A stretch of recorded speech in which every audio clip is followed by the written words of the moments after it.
Good morning students. आज की online class में आप सभी विद्यार्थियों का स्वागत है। लास्ट क्लास में बच्चों अपन ने पेस्टिसाइड्स के बारे में पढ़ा था, कीटनाशकों के बारे में पढ़ा था। पेस्टिसाइड्स का जो प्रभाव होता है मृदा के साथ वो किस प्रकार से होता है, इस संबंध में अपन ने लास्ट क्लास के अंदर चर्चा की थी। आज अपन कुछ पेस्टिसाइड्स की बात करेंगे जिन पेस्टिसाइड्स को इंडियन गवर्नमेंट अर्थात भारत सरकार ने प्रतिबंधित कर रखा है, और कुछ पेस्टिसाइड्स ऐसे भी हैं जिनके प्रयोग के लिए एक गाइडलाइन जारी कर रखी है भारत सरकार ने कि उनको हम प्रतिबंधित तो नहीं कर सकते, लेकिन उनको नियंत्रित रूप में ही उपयोग में कर सकते हैं।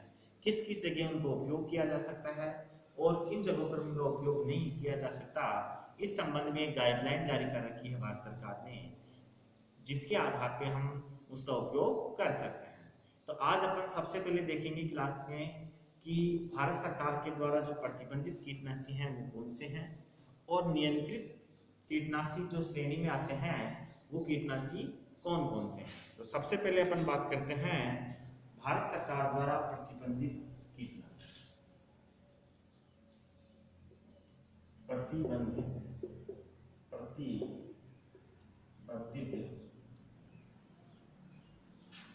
कीटनाशी,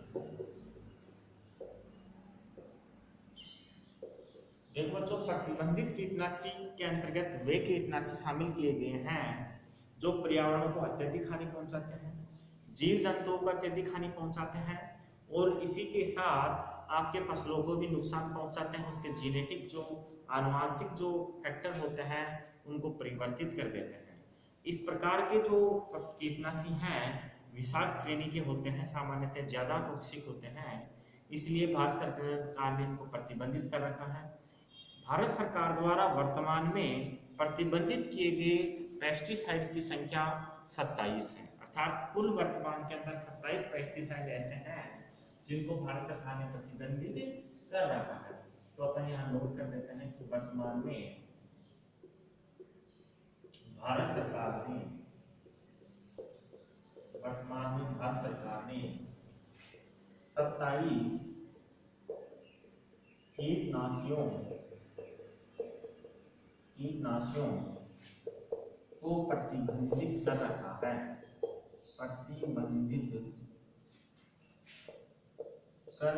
है।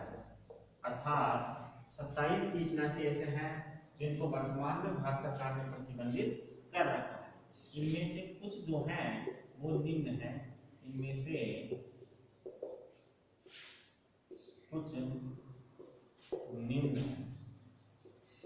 कुल टोटल संख्या जो प्रतिबंधित है उन कीटनाशकों की संख्या है 27, और उनमें से जो कुछ इंपोर्टेंट्स हैं जिनको आपसे एग्जाम में पूछा जा सकता है कि इसका उपयोग करना चाहिए नहीं करना चाहिए इस संबंध में, तो वो प्रतिबंधित हैं। जैसे आपके एल्ड्रीन है, बेंजीन हेक्साक्लोराइड, कैल्शियम साइनाइड है, इंड्रीन है और क्लोरोडान है। ये कुछ पेस्टिसाइड्स ऐसे हैं जिन पेस्टिसाइड्स को भारत सरकार ने बैन कर रखा है, इनके ऊपर रोक लगा रखी है।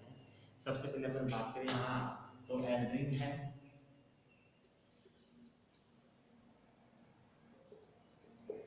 एल्ड्रीन के ऊपर भारत सरकार ने प्रतिबंध लगा रखा है, और इसी के साथ बेंजीन हेक्साक्लोराइड है, benzene hexachloride, calcium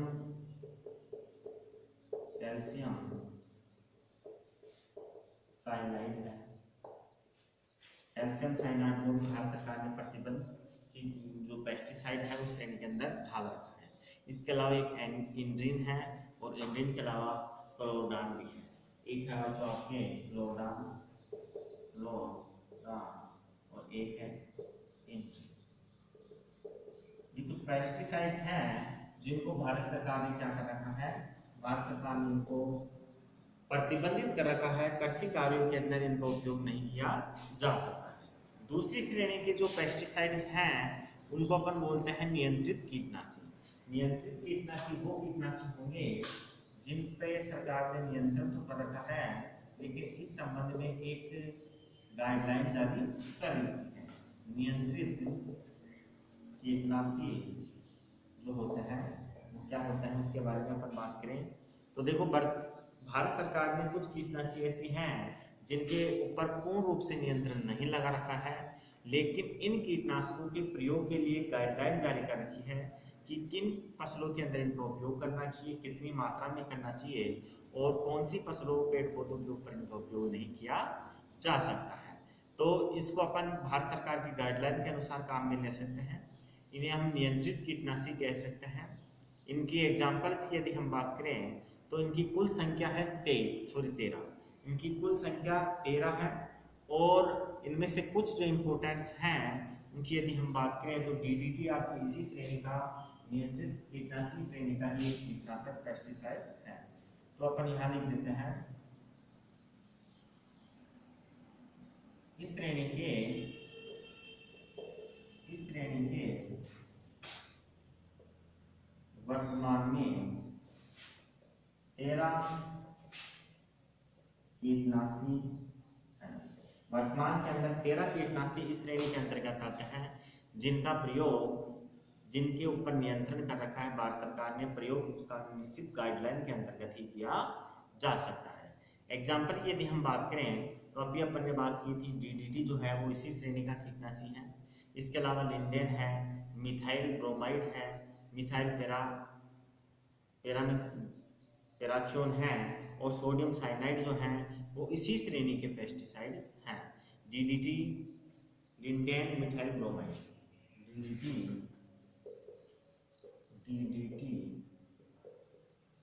lindane, methyl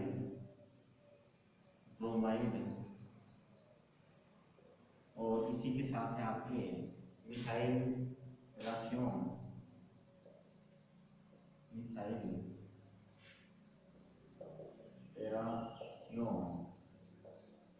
methyl parathion भी बच्चों इसी श्रेणी का कीटनाशी है और इसके अलावा सोडियम साइनाइड भी आपके इसी श्रेणी के अंदर सम्मिलित पेस्टिसाइड है। सोडियम साइनाइड ये कुछ पेस्टिसाइड्स हैं इंपॉर्टेंट हैं जो नियंत्रित श्रेणी के पेस्टिसाइड्स हैं। इनकी कुल संख्या 13 है जिनके ऊपर भारत सरकार ने अपना नियंत्रण कर रखा है, निश्चित गाइडलाइन के तहत इनका उपयोग कर सकते हैं। इसका आप स्क्रीनशॉट लेके नोट कीजिए। फिर अपन इस लेसन का जो दूसरा वाला पोर्शन है पर्यावरण से संबंधित उसको स्टार्ट करते हैं। इस लेसन के दो पार्ट है बच्चों, एक है कृषि रसायन जिसके संबंध में अपन आज तक जो पढ़ा है उसी को फिर क्या कर जाते हैं, और दूसरा पार्ट है पर्यावरण प्रदूषण का।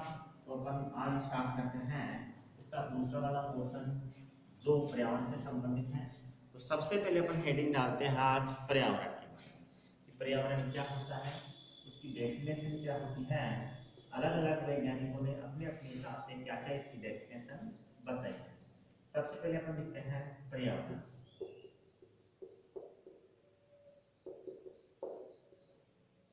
देखो बच्चों पर्यावरण क्या है, एनवायरनमेंट क्या है, इस संबंध में यदि हम बात करें तो इसके शब्दार्थ की यदि हम बात करते हैं तो पर्यावरण हिंदी के दो शब्दों से मिलकर बना है, जो आपके एक है परि और एक है आवरण।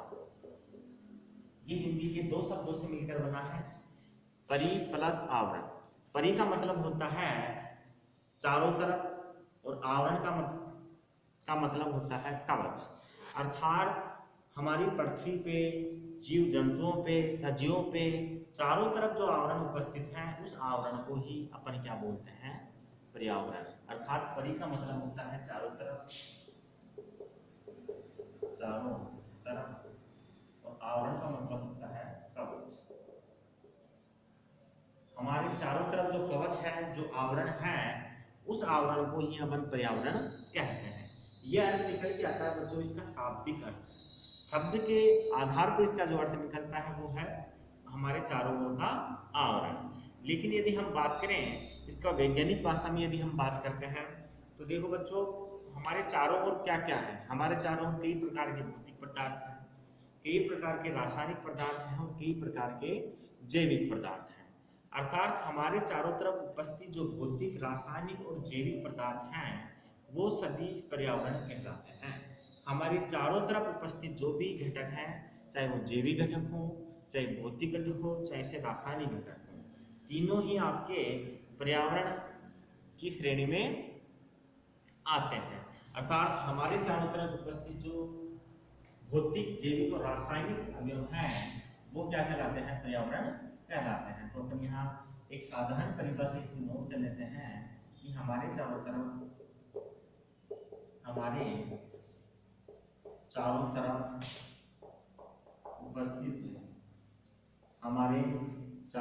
उपस्थित है, हमारे चारों तरफ उपस्थित है भौतिक, जैविक व रासायनिक घटक पर्यावरण कहलाते हैं। हमारे चारों तरफ उपस्थित जो भौतिक घटक हैं, जैविक घटक हैं, रासायनिक घटक जो हैं, ये सभी क्या कहलाते हैं? पर्यावरण कहलाते हैं। अलग अलग वैज्ञानिकों ने अपने अपने हिसाब से इसको डेफिनेशन दी है। हर्ष कोविट्स नाम के एक वैज्ञानिक हैं। हर्ष कोविट्स ये कहते हैं कि पर्यावरण संपूर्ण बाह्य परिस्थितियों और उसका जीवधारियों पर पड़ने वाला प्रभाव है, जो जीव जगत की विकास चक्र का नियामक है। ये जो स्टेटमेंट है वो है बच्चों आपके हर्ष कोविट्स का। हर्ष कोविट्स ये कहते हैं कि पर्यावरण संपूर्ण बाह्य परिस्थितियों अर्थात बाहर की जितनी भी परिस्थितियां हैं उनका और जीवधारियों पर पड़ने वाला जो प्रभाव है जो जैव मंडल के विकास चक्र का नियामक है अर्थात उसको नियंत्रित करने का काम करता है। तो अपन यहाँ इसकी जो डेफिनेशन है बच्चों किसकी? हर्ष कोविट्स की। सबसे पहले परिभाषा लिख लेते हैं अपन। यहाँ परिभाषाएं हैं और ये जो परिभाषाएं हैं सबसे पहले है हर्ष कोविट्स की। हर्ष कोविट्स का स्टेटमेंट है पर्यावरण के संबंध में। वो ये कहता है कि पर्यावरण संपूर्ण बाहरी परिस्थितियों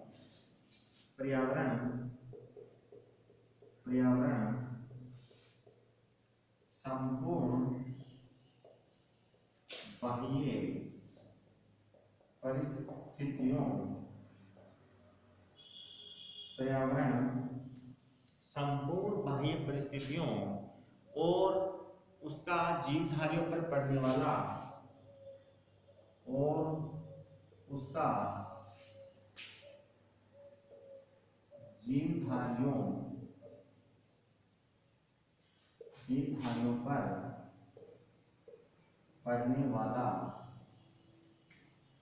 जीवधारियों पर पड़ने वाला प्रभाव है, जो जैव जगत के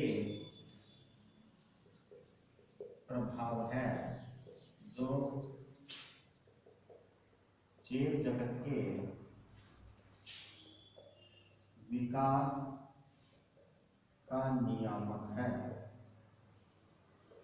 देखो बच्चों यहाँ पे अपन ने बात की है कि पर्यावरण संपूर्ण बाह्य परिस्थितियों और उसका जीवधारियों पर पड़ने वाला प्रभाव है, जो जैव जगत विकास चक्र का नियामक है।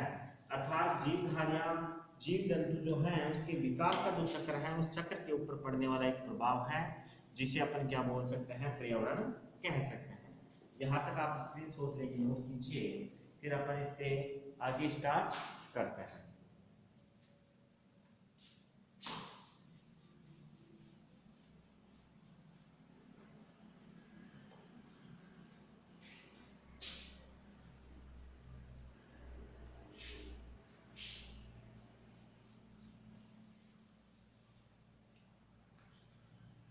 आगे दूसरी जो डेफिनेशन है पर्यावरण के संबंध में वो है ई फिटिंग की। ई फिटिंग एक साइंटिस्ट थे, ए फिटिंग। उन्होंने भी अपने पर्यावरण के संबंध में अपने विचार व्यक्त किए, अपनी परिभाषा दी। वो ये कहते हैं कि जीवन की परिस्थितियों के समस्त तत्व या घटक मिलकर पर्यावरण या वातावरण कहलाते हैं। अर्थात जीवन की परिस्थितियों के समस्त जो तत्व हैं या जो घटक हैं वो मिलकर पर्यावरण या वातावरण कहलाते हैं। इसकी डेफिनेशन ये है कि जीवन की परिस्थितियों के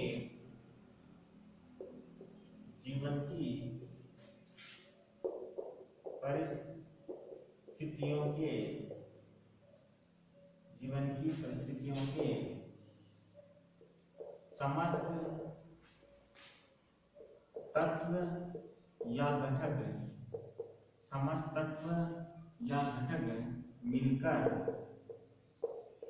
तत्व या घटक मिलकर पर्यावरण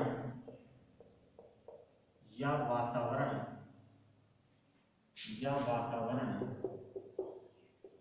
कहलाता है।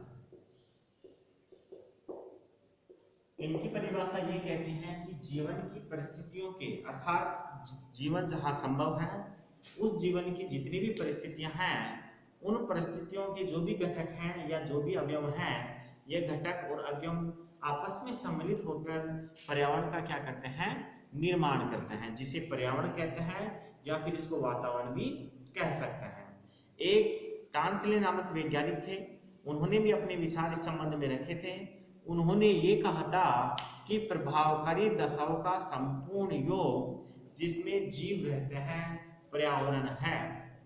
प्रभावकारी दशाओं का संपूर्ण योग जिसमें जीव रहते हैं पर्यावरण है। किसके अनुसार? टांसले के अनुसार। टांसले एक वैज्ञानिक थे, पर्यावरणविद थे। उन्होंने कहा था कि प्रभावकारी दशाओं का संपूर्ण योग प्रभावकारी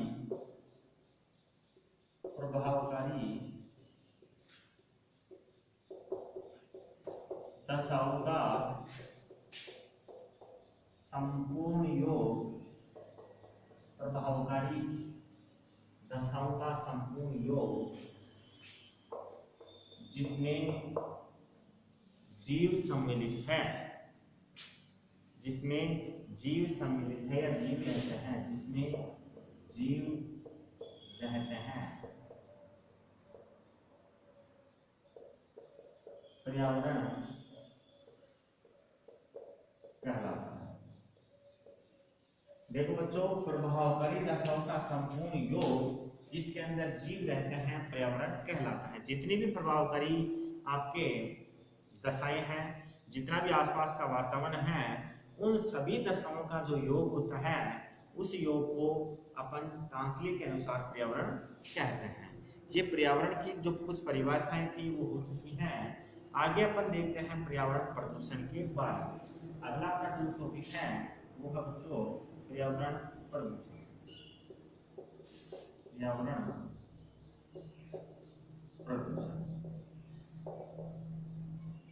पर्यावरण प्रदूषण की अपन बात करते हैं।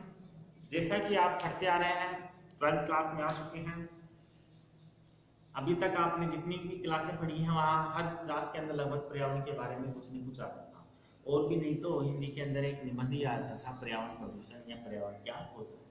उस संबंध में आपने पढ़ा है कि पर्यावरण के जितने भी घटक हैं, जितने भी भाग हैं, भौतिक है, जैविक है, रासायनिक है, इनके ऊपर मानव का जो प्रत्यक्ष व अप्रत्यक्ष प्रभाव पड़ता है जिससे ये इनमें नुकसान हो जाता है, उसको अपन बोलते हैं पर्यावरण प्रदूषण।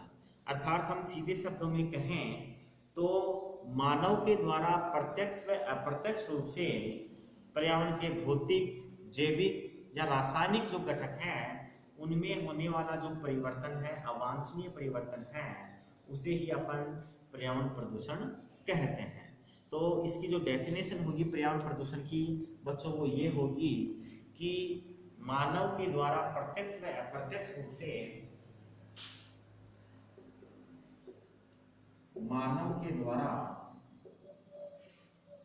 प्रत्यक्ष या अप्रत्यक्ष रूप से मानव के द्वारा प्रत्यक्ष या अप्रत्यक्ष रूप से पर्यावरण के पर्यावरण के भौतिक, रासायनिक व जैविक घटक पर पड़ने वाला अवांछनीय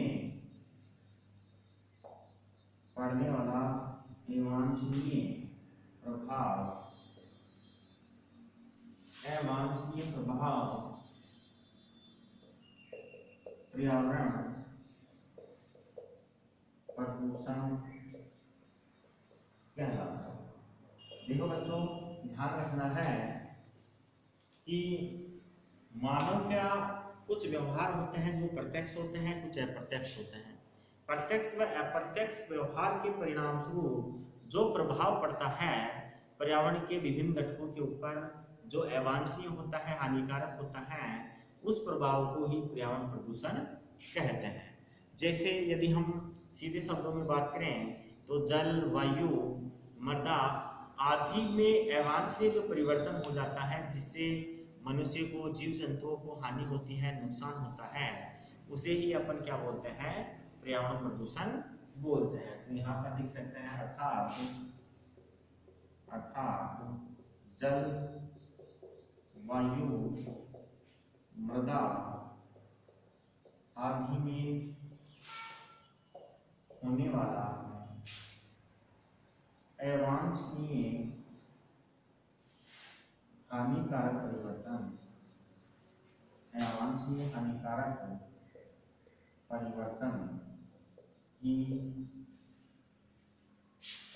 हानिकारक परिवर्तन ही पर्यावरण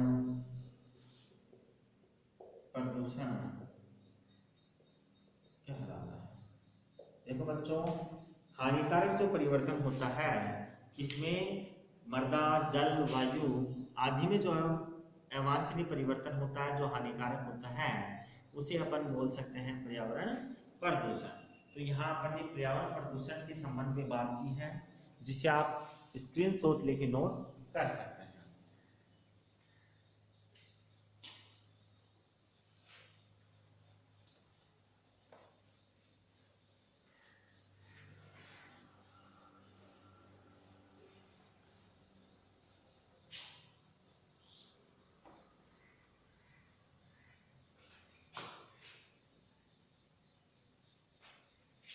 आगे का बच्चों,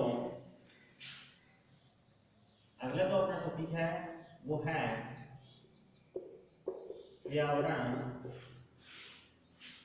प्रदूषण।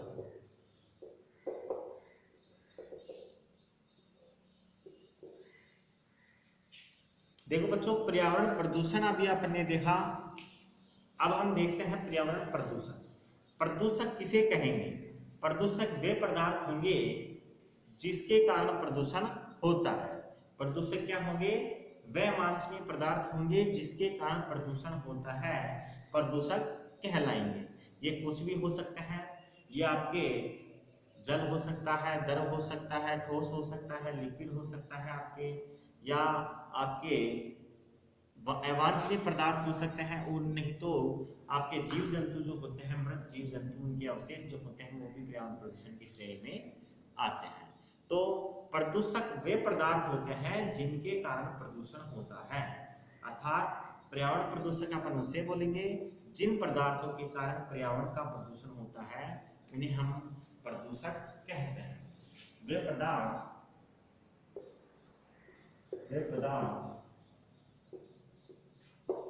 जिनके कारण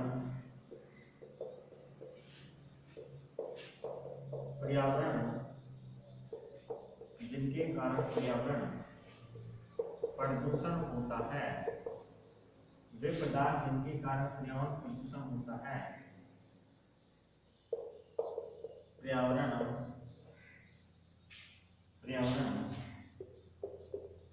प्रदूषक कहलाते हैं। देखो बच्चों, वे पदार्थ जिसके कारण पर्यावरण का प्रदूषण होता है, उन पदार्थों को पर्यावरण प्रदूषक की श्रेणी में रखते हैं। पर्यावरण प्रदूषक मुख्य रूप से दो प्रकार के होते हैं। पहला होता है जैव निम्नीकृत प्रदूषक और दूसरा होता है अजैव निम्नीकृत प्रदूषक। जैव निम्नीकृत प्रदूषक के अंतर्गत कौन कौन से आते हैं, अजैव निम्नीकृत प्रदूषण में कौन कौन से प्रदूषक हैं, इसके बारे में अपन चर्चा करें। उससे पहले अपन लिखते हैं पर्यावरण प्रदूषकों के प्रकार। पर्यावरण प्रदूषकों, पर्यावरण प्रदूषकों के प्रकार। पर्यावरण प्रदूषकों के प्रकारों की यदि हम बात करें, पर्यावरण प्रदूषकों की यदि हम प्रकार की बात करते हैं तो देखो बच्चों, पर्यावरण प्रदूषक वे होंगे जिसके कारण पर्यावरण प्रदूषण होता है। लेकिन ये कौन कौन से होंगे, ये दो प्रकार के होंगे। ये कितने होते हैं, ये दो प्रकार के होते हैं। ये कितने प्रकार के होते हैं बच्चों, ये दो प्रकार के होते हैं। पहला जो इसका प्रकार है बच्चों वो है जैव निम्नीकृत, जैव निम्नीकृत प्रदूषण। और दूसरा जो प्रकार है बच्चों वो है अजैव निम्नीकृत, अजैव निम्नीकृत प्रदूषण। एक जैव निम्नीकृत प्रदूषक होता है बच्चों और दूसरा जो होता है वो होता है आपके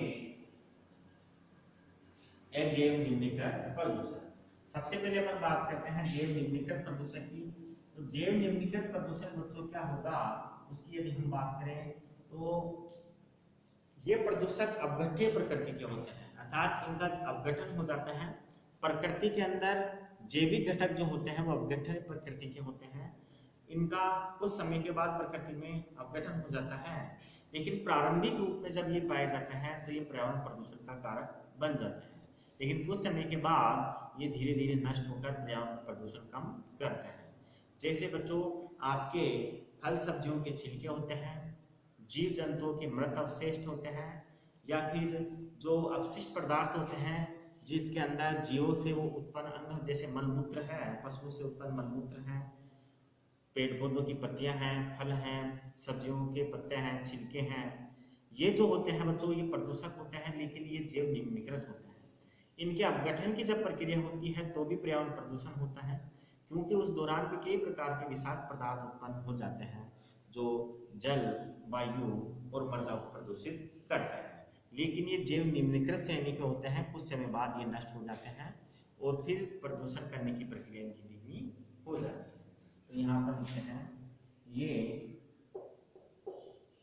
फल सब्जियों के छिलके, फल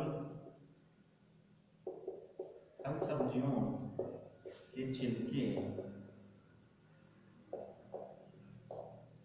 जीव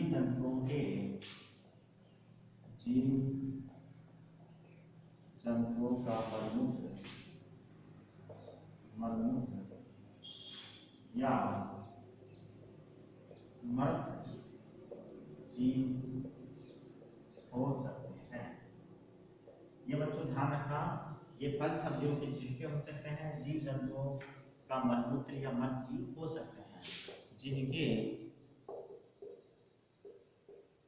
अपघटन की क्रिया के दौरान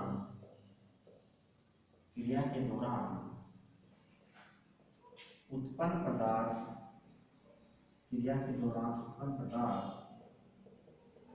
पर्यावरण प्रदूषण करता है। देखो बच्चों, इनका अपघटन जब होता है तो उस अपघटन की क्रिया के दौरान जो उत्पन्न होने वाले पदार्थ होते हैं, क्या करते हैं, ये उत्पन्न होने वाले जो पदार्थ होते हैं ये पर्यावरण को प्रदूषित करने का काम करते हैं। नेक्स्ट अपन यहाँ से देखें आगे, तो ये पर्यावरण को कम मात्रा में प्रदूषित करते हैं, ये पर्यावरण को